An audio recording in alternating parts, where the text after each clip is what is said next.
एक तरफ हुकूमत ये दावा कर रही है कि इमरान खान मुआफ़ी तलाफ़ी की कोशिश कर रहे हैं और अक्टूबर नवंबर के बाद 8 फरवरी के इलेक्शन पर अदलिया के अंदर से हमला होगा, और दूसरी तरफ तहरीक इंसाफ ये दावा कर रही है कि दिसंबर तक हालात उसके हक में साजगार हो जाएंगे और इमरान खान ने कौम से कह दिया है कि वो नए इलेक्शन की तैयारी करे, साथ ही मुसलसल नाम लेकर आर्मी चीफ पर तनकीद करने अपने और अपनी पार्टी के ऑफिशियल सोशल मीडिया अकाउंट से उनके खिलाफ भरपूर मुहिम चलाने और इल्ज़ामात लगाने के बाद आज अचानक इमरान खान ने army chief general Asim Munir के नाम एक पैगाम भेजा है, जिसमें हुकूमत पर इल्ज़ाम लगाते हुए जनरल आसिम मुनीर को बताया है कि यह हुकूमत फ़ौज और तहरीक इंसाफ को लड़वाना चाहती है। अडियाला जेल में इमरान खान से मुलाकात के बाद कौमी असम्बली में अपोजिशन लीडर उमर अयूब ने army chief general Asim Munir के नाम इमरान खान का पैगाम देते हुए कहा कि हुकूमत पाक फ़ौज और तहरीक इंसाफ को आमने सामने कर रही है, ये हम नहीं होने देंगे और जनरल आसिम मुनीर भी नहीं होने देंगे। इमरान खान का दूसरा पैगाम कौम के नाम है कि नए जनरल इलेक्शन की तैयारी करें।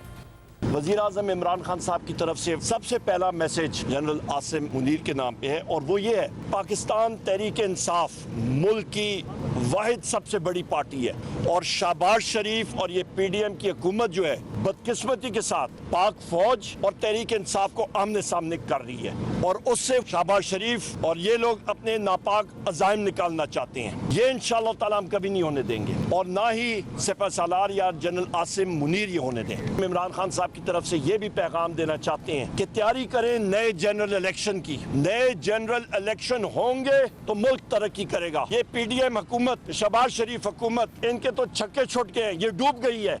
2 दिन पहले जब इमरान खान का 9 मई को GHQ के सामने एहतजाज की हिकमत अमली का एतराफ़ी बयान सामने आया था, तो वज़ीर दिफा ख्वाजा आसिफ ने हमारे प्रोग्राम में दावा किया था कि इमरान खान जेल में बैठकर मुआफ़ी तलाफ़ी की कोशिश कर रहे हैं और ये बयान इसकी इब्तिदा है। बाद में बाहर आकर भी कह देंगे कि मुझसे गलती हो गई, माफ़ी दे दें। डिनाइल में रहा 1.5 साल इमरान खान। अब वो कहता है कि जी मैंने कहा था कि एहतजाज करो GHQ के बाद जो है। बड़ा शातिर आदमी है, इसलिए बात की है कि कोई किसी न किसी माफी तलाफी हो जाए कि जी मैंने कसूर अपना मान लिया है, मुझे माफी तलाफी दे। ये उसकी शुरुआत है। इमरान खान साहब ये वाज़े तौर पर कह रहे हैं कि भाई मैंने तो पुरअमन बात की थी कि पुरअमन एहतजाज करना है, मैंने नहीं कहा था कि वायलेंस करनी है। आप इमरान खान से किसी भी बात की तवक्को कर सकते हैं। ये उसने एक किस्म का सियासी बयाना दिया है। पहले अंदर बैठ के कहेगा गलती हुई है, फिर बाद में बार भी कह देगा कि मुझसे गलती हुई है, मुझे माफी दे। एक अटेम्प्ट है कि ये एक इंडिकेशन जो है वो कहेगी जी मैं पिछले 1.5 साल से इनकार कर रहा था, लेकिन अब मैं इतराफ करता हूँ कि मैंने ऑर्डर किया था। जबकि गुज़िश्ता रोज़ हमारे ही प्रोग्राम में बात करते हुए साबिक स्पीकर कौमी असम्बली और तहरीक इंसाफ के सीनियर रहनुमा असद कैसर ने दावा किया था कि दिसंबर तक हालात ठीक हो जाएंगे और तहरीक इंसाफ हुकूमत में आ जाएगी। मुझे उम्मीद है कि मेरिट के मुताबिक फैसले होते हैं तो अगर हमारे नंबर बनते हैं तो डेफिनेटली फिर हम अदम एतमाद की तरफ जाएंगे और फिर रिव्यू करेंगे। लेकिन इसके बावजूद भी ये नहीं है कि हम हुकूमत लेके, और हम कोशिश करेंगे कि फ्रेश मैंडेट ले लोगों से, और वो फ्रेश मैंडेट जो है ना एक ट्रांसपेरेंट मैकेनिज्म के जरिए हो। कानून के मुताबिक जो जिसका रोल है उसी रोल तक अपने आप को महदूद करे ताकि मुल्क आगे बढ़े। और आपको लगता है आपके सिर्फ मुतालबे से ऐसा हो जाएगा? देखो मुझे अच्छी उम्मीद है। वो किस बुनियाद पर उम्मीद है? देखो कुछ चीज़ें आप देख नहीं सकते लेकिन आपको एहसास होता है, एक्सेप्टेंस होता है, तो उसकी वजह से मैं महसूस करता हूँ कि इंशाअल्लाह ताला आइंदा वक्त जो है ना तहरीक इंसाफ का है। आपकी एक्सपेक्टेशन मुस्तकबिल करीब में है कि तहरीक इंसाफ का वक्त आएगा, क्योंकि परसों ही तो प्रेस कॉन्फ्रेंस की है DGSPR ने। मुझे उम्मीद है ये दिसंबर तक जो है ना हालात ठीक हो जाएंगे। मैं जो समझता हूँ क्योंकि हमारी सीटें इतनी आ जाएंगी कि हम अपनी हुकूमत बना सकेंगे। यानी आपको ट्रिब्यूनल से उम्मीद है कि ट्रिब्यूनल से फैसले आ जाएंगे और आपकी हुकूमत आ जाएगी? हाँ बिल्कुल हमारी उम्मीद है, क्योंकि मेरिट के मुताबिक है।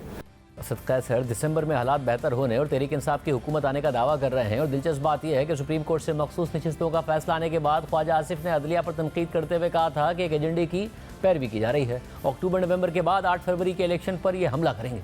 अदालतों पे भी लाजम है कि वो अपना एहतराम करवाएं, इस किस्म के फैसले दें जो आइन के मुताबिक हो, जो फैसले सियासी ना हो। परसों ऐसे फैसले दिए जो मांगे भी नहीं गए थे, जिनका सवाल ही नहीं उनके सामने था, साइल भी नहीं थे। ये अक्टूबर नवंबर का इंतजार कर रहे हैं, उसके बाद ये पार्लियामेंट से जो 8 फरवरी वाला इलेक्शन है उसको भी अटैक करेंगे। ये एक एजेंडा है जो फॉलो किया जा रहा है।